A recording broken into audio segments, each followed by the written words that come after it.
আপনি দরজা আটকাবেন না। আমায় যেতে দিন, আপনি আমার সাথে এমনটা করতে পারেন না। আপনি আমার শিক্ষক।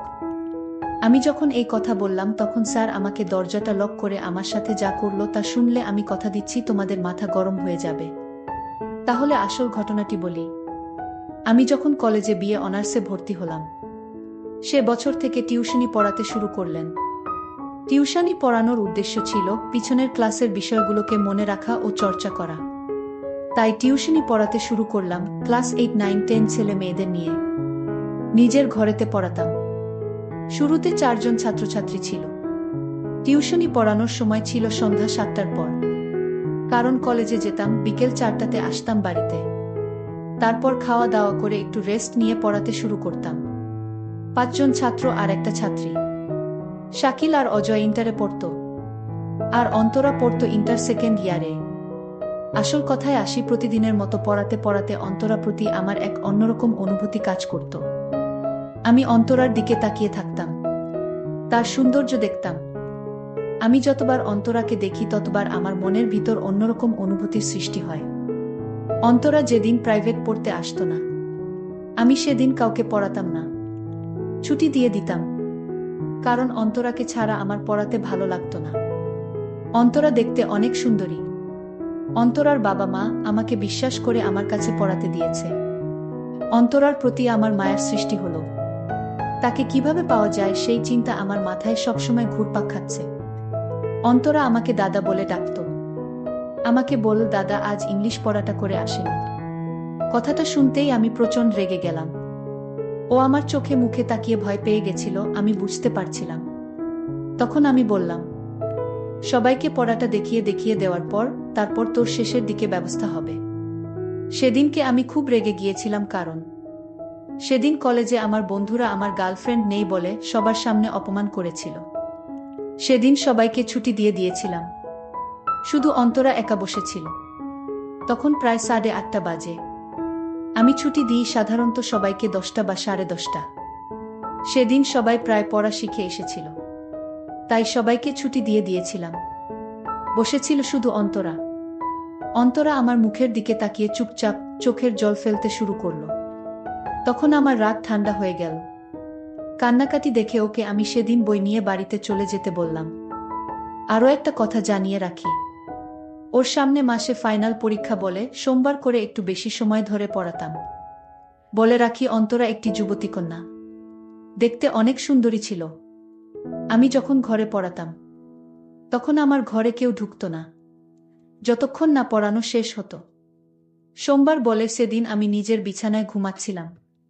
আমি যখন ঘুমাই, আমার ফোনের অ্যালার্ম বাজতেই হঠাৎ আমার ঘুম ভেঙে গেল। দেখি অন্তরা আমার পাশে দাঁড়িয়ে।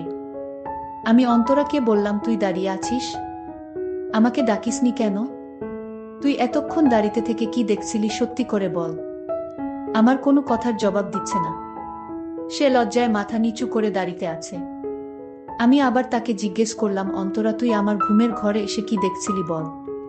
তারপর আমি যখন অন্তরার দিকে তাকিয়ে তাকলাম, আমি অন্তরার দিকে তাকাতেই অন্তরা তখন মুচকি হেসে মুখটা ঘুরিয়ে নিল। আমার তখন বুঝতে বাকি রইল না, অন্তরা এতক্ষণ আমাকে না দেখে কি দেখেছিল। কোনরকম নিজেকে সামলে বিছানা থেকে উঠে ওয়াশরুমের দিকে চলে গেলাম। অন্তরা দাঁড়িয়ে ছিল তখনও। আমি ঘরেতে ঢুকে দেখি অন্তরা বই নিয়ে পড়ছে আর মুচকি মুচকি হাসছে। আমি জিজ্ঞাসা করলাম, অন্তরা? অন্তরা, হ্যাঁ দাদা স্যার। আমি অন্তরাকে বললাম, দাদা আবার স্যার দুইটা নাম ধরে ডাকলি কেন? অন্তরা বলল, এমনি আমার ভালো লাগে তাই ডাকলাম। আপনার কোনো সমস্যা আছে স্যার? আমি বললাম, এই অন্তরা, আমি কিন্তু এখনো স্যার হয়নি। তুই আমাকে দাদা বলেই ডাকিস। স্যার বলে ডাকলে আমি খুব রাগান্বিত হব কিন্তু। অন্তরা বলল, যে মানুষ ছাত্রছাত্রীদের লেখাপড়া শিখায় তাদের কি দাদা ডাকা উচিত? সে তো প্রকৃতপক্ষে স্যার। আমি অন্তরাকে বললাম, অন্তরা তুই আমাকে দাদা বলে ডাকিস, এটাই আমার শেষ কথা। আমি অন্তরাকে বললাম, সত্যি কথা বল, তুই কতক্ষণ এসে আমার সামনে দাঁড়িয়েছিলি? অন্তরা বল, বেশিক্ষণ না দাদা। আমি বেশিক্ষণ দেখিনি। আমি বললাম, কি বললি? না দাদা, কিছু না। আমি কিছু বলিনি। আমি বুঝতে পারলাম ও কথা ঘোরানোর চেষ্টা করছে। আমার আর এটা বুঝতে বাকি রইল না, ও অনেকক্ষণই এসে আমার পাশে দাঁড়িয়েছিল। আমি বুঝতে পারলাম অন্তরা কি দেখেছিল। আমি কথা না বাড়িয়ে অন্তরাকে জিজ্ঞেস করলাম, অন্তরা, পড়া ভালো করে শিখে এসেছিস? আর একটা কথা আপনাকে জানিয়ে রাখি, আমি একটা ড্রেসিং টেবিলে পড়াই। আমি অন্তরাকে বললাম, তোর বইটা বার কর আর পড়তে শুরু কর। কিছুক্ষণ পর তোর পড়া ধরব। অন্তরা, ঠিক আছে দাদা।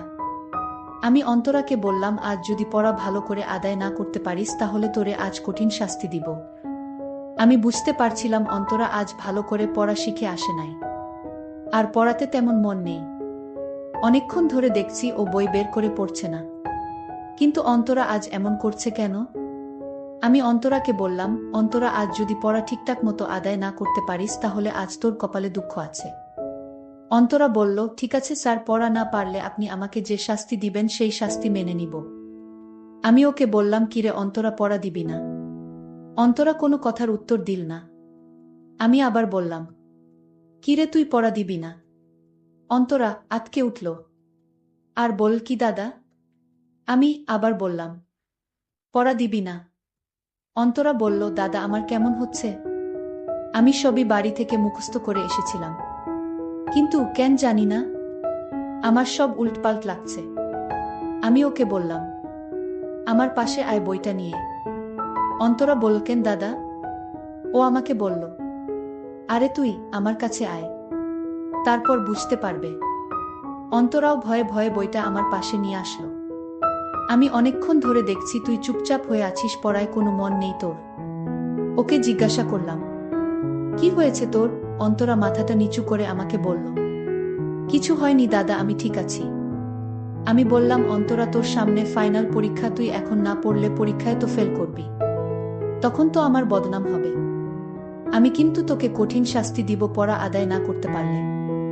অন্তরা আমার কথা শুনে লজ্জায় আমার দিকে তাকাতে পারছে না।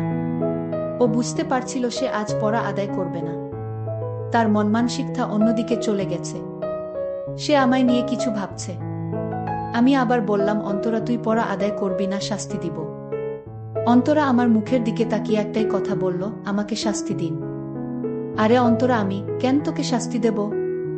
অন্তরা বলল, আমি আপনার পড়া শিখে আসিনি, আর তাই আপনি যে শাস্তি দেবে সেই শাস্তি মাথা পেতে সহ্য করে নিব। আমি ওকে বললাম, আজ থেকে এমন শাস্তি দিব তুই বাড়িতে যাওয়ার আগে কেঁদে কেঁদে যাবি। অন্তরা আমার কোনো কথার উত্তর দিল না। অন্য সময় ও আমাকে বলতো, আর হবে না দাদা, আমি কাল থেকে ভালো করে পড়া শিখে আসব। কিন্তু অন্তরা আজ কিছুই বলছে না। সে শাস্তি পেতে চায়, তাও সে পড়া আদায় করবে না। আমি অন্তরাকে বললাম, আগের দিন পড়া ভালো করে শিখে আসতে পারিসনি, ভালো হয়েছে পড়া শিখে আসিসনি, আজ তোর কপালে দুঃখ আছে। আমি সাহস করে ওকে বললাম, আচ্ছা অন্তরা, আমি তোকে আজ যে শাস্তি দিব সেই শাস্তি তুই মেনে নিবি। অন্তরা আমার উত্তরে বলল, আমি কতবার বলবো যে আমি পড়া শিখে আসিনি? আপনি আমাকে যে শাস্তি দিবে সেই শাস্তি আমি মাথা পেতে মেনে নিব।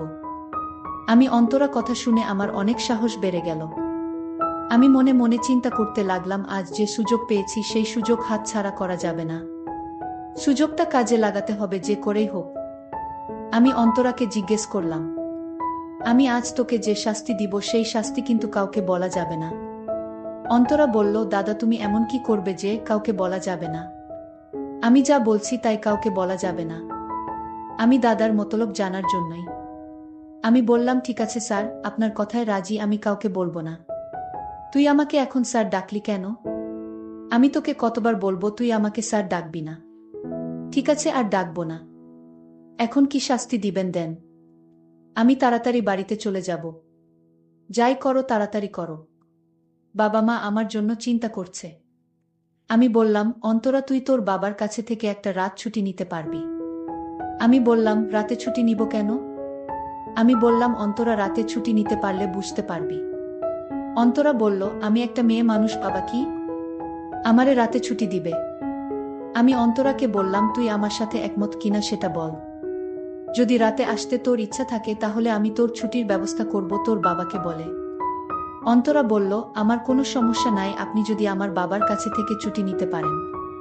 আমি অন্তরার কথায় অনেক খুশি হলাম, এতদিনের মনের আশা সফল হবে। আমি অন্তরাকে বললাম তোমার বাবার ফোন নাম্বারটা দাও। অন্তরা বাবার ফোন নাম্বারে ফোন করে অন্তরার ছুটির কথা বলতেই তার বাবা বলল, রাতে ছুটি কেন মাস্টার, রাতে কি দরকার? আমি তার বাবাকে বললাম, সামনে তো পরীক্ষা আমার, তাই ভাবছি সপ্তাহে রাত 12টার পর থেকে প্রাইভেট শুরু করব। কারণ 1 মাস যাবত আমার পরীক্ষা চলবে। আর তাই সিদ্ধান্ত নিলাম সপ্তাহে 2 দিন এই 1 মাস রাত 12টা পর থেকে প্রাইভেট পড়ানো শুরু করব। আপনি যদি অন্তরাকে আমার দেওয়ার সময়ে পাঠাতে পারেন তাহলে আমি পড়াতে পারব। আমি জানতাম অন্তরার বাবা রাজি না হয়ে উপায় নাই, কারণ এই এলাকায় প্রাইভেট টিচার নাই। আর আমার মতো কেউ এত ভালো করে পড়াতে পারে না। আমার এলাকায় মোটামুটি ভালো একটা সুনাম আছে। আর তাই অন্তরার বাবা বলল, ঠিক আছে মাস্টার, তোমার যেভাবে সুবিধা হয় ঠিক সেই সময়ে পড়াও, কিন্তু আমার মেয়ে যেন ভালো রেজাল্ট করে। এটা আপনার বলতে হবে না, এটা আমার উপর ছেড়ে দেন। অন্তরার বাবা অন্তরাকে ছুটি দিল, মানে রাতে পড়বে আমার ঘরে। আর সেই খুশিতে আমার নাচতে ইচ্ছা করছে। আমি অন্তরাকে বললাম, অন্তরা তোর বাবা রাজি হয়েছে, তোকে আজ থেকে রাতে পড়তে হবে। আমি দাদার কথা শুনে, মানে আমি যাকে দাদা ডাকি সেই আমার স্যার, আর স্যারের কথা শুনে অবাক হলাম। আমার মাথায় কিছুই চিন্তা করতে পারছি না। আমার মাথায় কোনো কাজ করছে না। দাদা রাতে ছুটি নিল কেন? অবশ্যই আমার তা জানতে হবে। আমি দাদাকে বললাম, দাদা আমি রাতে আসতে পারবো না। তখন দেখলাম দাদার মুখটা অন্ধকার হয়ে গেল। দাদা আমার দিকে রাগান্বিত দৃষ্টিতে বলল, তুই আসবি, তুই না এসে থাকতে পারবি না। আর যদি তুই না আসতে চাইবি তাহলে তোর বাবার সাথে কথা বলালি কেন? আমি তখন দাদাকে বললাম, আরে আমি এমনি মজা করছিলাম, আমি তো আসবো, যেহেতু বাবা ছুটি দিয়েছে। এই কথা শুনে দাদা আবার মুখের হাসির ছায়া ফুটে উঠেছে। আমি বললাম, দাদা আমি এখন বাড়িতে যাই, রাতে তো দেখা হবে। ঠিক আছে অন্তরা, তুই এখন বাড়িতে যা, তুই রাতে আসিস। দাদা আমায় পিছন থেকে ডাক দিয়ে বলল, এই অন্তরা রাতে সাথে করে গণিত আর ইংরেজি বই নিয়ে আসিস। আমি বললাম ঠিক আছে। আমি এক হতাশার মধ্যে পড়ে গেলাম। আজ অন্তরা আসবে কিভাবে, কি শুরু করব কিছুই বুঝতে পারছি না। আর অন্তরা যদি আমার কথায় রাজি না হয় তাহলে কি হবে? আমি এসব ভাবতে ভাবতে হঠাৎ দেখি অন্তরা এসে হাজির। আরে অন্তরা, তুই কখন আসলি? তুই রাতে একা একা চলে আসলি, ভয় করলো না তোর? অন্তরা বলল, আমি কোনো কিছুরে ভয় পাই না। ওরে বাবা, কি বলে মেয়ে, ও নাকি কোনো কিছুরে ভয় পায় না? আমি তার কথা শুনে অবাক হলাম। ঠিক আছে, এখন আমার কাছে বইটা নিয়ে আয়, তোরে পড়া শিখায়, তারপর হবে তোর শাস্তি। অন্তরা তখন রাগ হয়ে বলল, আমি শাস্তি পেতে চাই আগে, তারপর পড়া শিখব। তার আগে আমি বই পড়তে পারবো না। আমি বললাম, ঠিক আছে, আমি তোরে আগে শাস্তির কথা বলি। বলেন স্যার। আমি বললাম, রাগ করবে না তো? অন্তরা বলল, কতবার বলবো রাগ করব না? আমি তখন অন্তরাকে বললাম, অন্তরা তোর বাবা, তোর মায়ের সাথে যা করে আমি তা করতে চাই। অন্তরা আমার কথা শুনে বলল, বাবা মা কি করে? আরে পাগলি, সেটাও কি তোরে বলে দিতে হবে নাকি? আমি দাদার কথা বুঝতে পারলাম। আমি বললাম, না আমি এসব পারবো না। আমি তখন কাছে গেলাম। সে বলল, আমার সাথে এমন করবেন না, আমি এটা কিছুতেই মেনে নিতে পারবো না। আপনি আমাকে যেতে দিন। আমি এখানে আর এক মুহূর্ত থাকতে চাই না, আমাকে চলে যেতে দিন। দাদা বলল, অনেক কষ্ট করে তোর বাবাকে রাজি করিয়েছি তোকে আজ যাবার জন্য, আমি এ কিছুতে হতে দিব না। অন্তরা তখন কান্না করে বলল, আমি জানতাম আপনি অনেক ভালো মানুষ, কিন্তু সে ধারণা আমার ভুল ছিল। আজ আপনার আসল চেহারাটা বের হয়ে আসলো। আপনি এত সম্মানী মানুষ আর আপনি এমনটা করতে পারেন না। আমি লক্ষ্য করলাম অন্তরা খুব রাগান্বিত হয়ে গেছে। আমি তখন সান্ত্বনা দিয়ে বললাম, ঠিক আছে আমি কিছু করব না, কিন্তু আমার একটা কথা রাখতে হবে। অন্তরা বলল, কি কথা আগে শুনি। সে বলল, আমরা দুইজনে আজ একসাথে নুডলস খাবো, আমি নিজের হাতে রান্না করেছি। অন্তরা বলল, না আমি খাবো না। এই কথা বলতেই দাদা ঘরের দরজা আটকিয়ে দিল। তারপর বলল, যদি নুডলসটা না খাস তাহলে আমি তোকে যেতে দিব না। আমার পেটেও ভীষণ ক্ষুধা ছিল, আর তাই আমি তার হাতের রান্না করা নুডলসটা খেয়ে নিলাম। নুডলস খাওয়ার পর আমি আর কিছুই বলতে পারবো না। আমি সকালে বুঝতে পারলাম আমার মূল্যবান সম্পদ চুরি হয়ে গেল। দাদা আমার মূল্যবান সম্পদ চুরি করে নিল। বন্ধুরা, আমি তোমাদের হাসি খুশি রাখার জন্য কষ্ট করে গল্প তৈরি করি। যদি গল্পটি ভালো লাগে তাহলে অবশ্যই চ্যানেলটি সাবস্ক্রাইব করে পাশে থাকবেন। ধন্যবাদ।